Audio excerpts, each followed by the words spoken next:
Today I'll be checking out this week's lucky wheel car, which is the Annis Hellion based on the Nissan Patrol, produced between 1989 to about 1997. Of course, some of the production years and the last model years kind of differ by country. I did try to find as accurate information as I could on the Nissan Patrol, which this is based on. Uh, but since this car was sold in Australia, the Middle East, Europe. It wasn't really sold in the United States for this generation, which is a Y60. But with that stuff out of the way, the customization here is very good. You really have a lot of stuff to do with the off-road section here, with the bumpers, the front bumpers and the rear bumpers, as I'll get to. You could completely remove the bumper, which looks a bit strange to me. You can add some cages there to protect the lights, which is pretty nice. I'm gonna go back and choose that in a bit.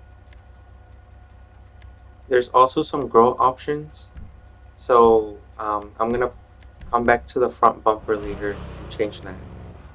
Here you have a lot of crazy options. I know that many of you really like something unique, and if you like that, then this truck or SUV perfectly offers that. I mean, look how it's saying that here. If you look closely, you know the bits of the turbo are spinning there, working.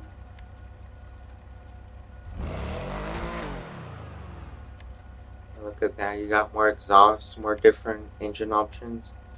As far as I know, this does not affect the performance, so it still performs about the same uh, if you didn't choose that option or not.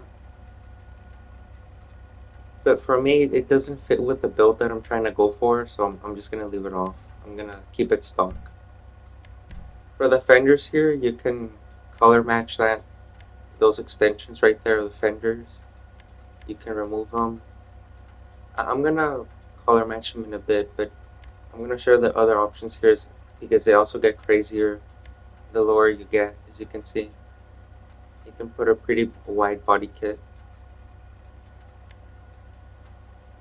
and it works. I mean, the tires are thick, pretty big tires stock that you get, so it works very well. As I said, you got your grill options here. You got different varieties with chrome, carbon. Then you got your slanted and all that stuff. You can make it look a bit like a Jeep if you want.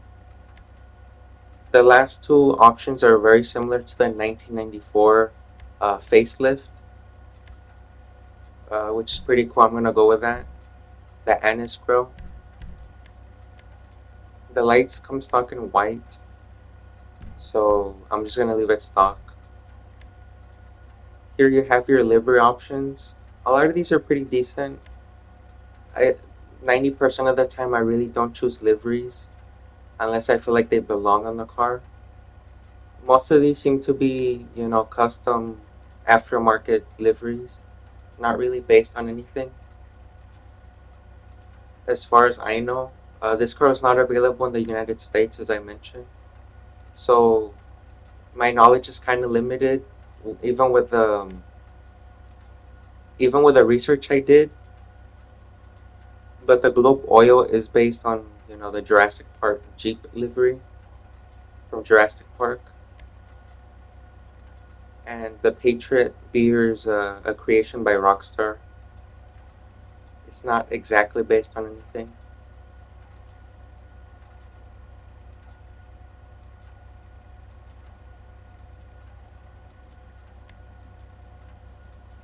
But the rest of these liveries are pretty decent. There's really nothing wrong with them. They're just not really my style. For the respray, I want to do a red metallic, but I'll see what type of red fits this car very well. I keep saying car, this SUV. Something that's red, but not too dark, not too bright.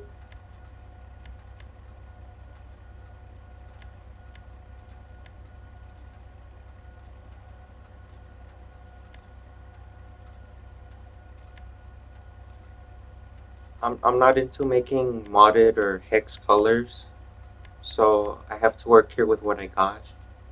I'm just not really a big fan of modding colors at all. But I might go for a blaze red or a grace red. I'll see. Something that isn't too dark either. Too light, too dark. Something just right in between. Garnet red doesn't look quite right. So I'll just go for grace red. And I'll match that as well.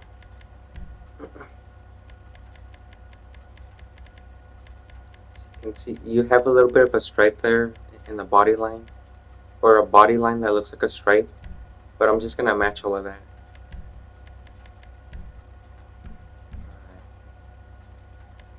You can add a bit of a pearlescent, but let's see how that looks. I'm gonna go back and look for that. It already comes with the red and the pearlescent, so I guess I'll just leave it. So I'll see.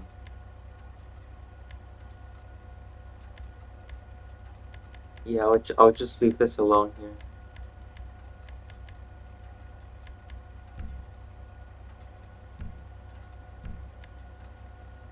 For the roll cage, you have about 4 or 5 options. Well, 4 options. The first option seems a bit useless because it doesn't really protect the driver and the occupant.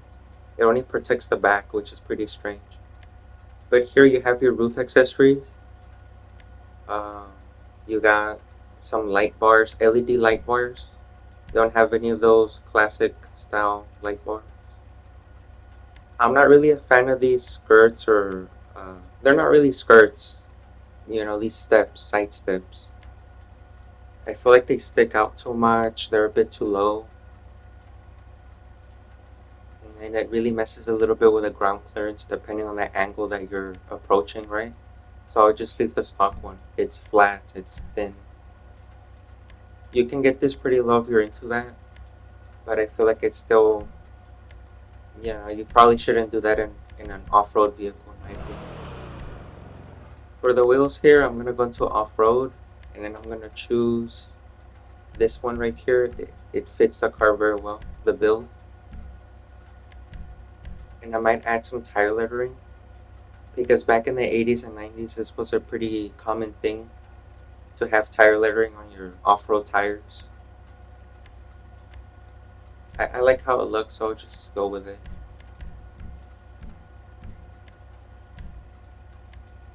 You can cover up the windows with panels here. You can make it a bit like a panel van, which is pretty interesting. I'm not really a fan of that look. But all that's left for me to do here is just go through the window tint right here. Um, See, which one looks best for you. Now I'm just gonna go back and choose the bumper options that I wanted here. And after I'm done with this, I'm gonna get it out of the garage, and then I'm gonna, discuss the performance, the details that went into this truck, and then I'm gonna end the video with that stuff there. So I'll catch you in a second.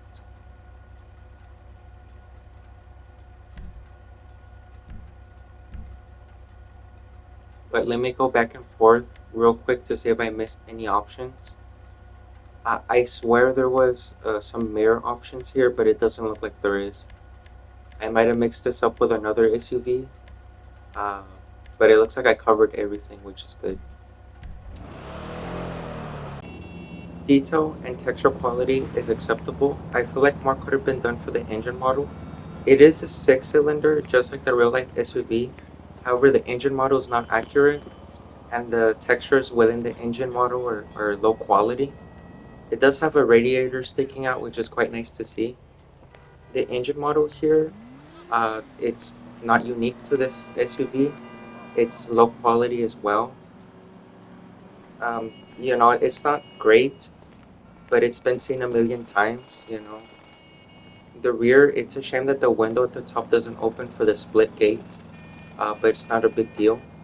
The exterior of this truck looks very nice, and I just like the way it looks.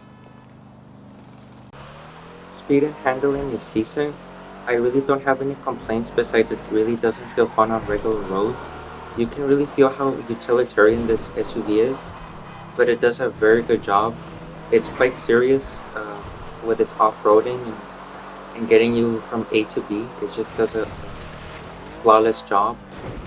It does suffer from top heaviness like from SUVs, so you just gotta be careful with how you take, how you approach these angles or how fast you go, because you could really flip over at any time if you aren't careful. But now that I'm on a regular road here, I'm just really trying to have fun with this on a regular road. But you really could see that how stiff it is, right?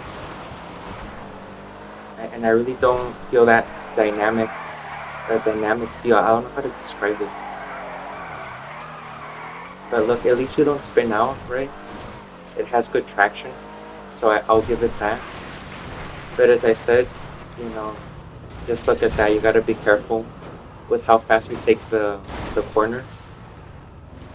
But other than that, that's all I got for today. Stay tuned for more, and as always, thanks for watching.